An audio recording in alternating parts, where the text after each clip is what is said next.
Në takimin e parë që e patën të premtën, kryetari i Vetëvendosjes Albin Kurti e kryetari i LDK-s Lumir Abdigjiku dakorduan për vazhdimin e takimeve të tjera, por kur do të mbahet një i tillë ende nuk dihet.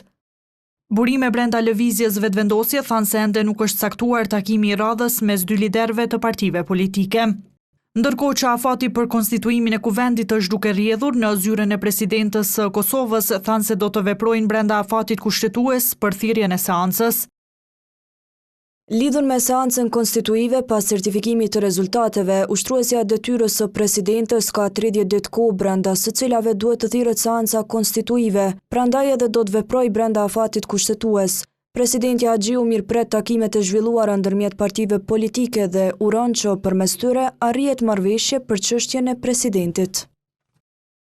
Njësi çështjeve politike, Fitim Gashi thotë se seanca konstituive e kuvendit do duhej të thirrej sa më shpejt derisa shton se nga ajo që shihet deri tash LDK-ja do kërkojë marrëveshje klasike.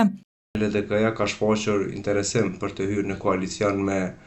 Lëvizjen Vetëvendosje dhe me gjatë do të kërkojë një marrëveshje klasike koalicioni ku negociohen të gjitha pozitat për ndarjen e pushtetit, por dihet se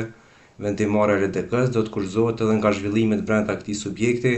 duke ju referuar pagnarësive aktore me leadershipin e partisë të udhëhequr nga Abdigjiku dhe përçarjeve eventuale.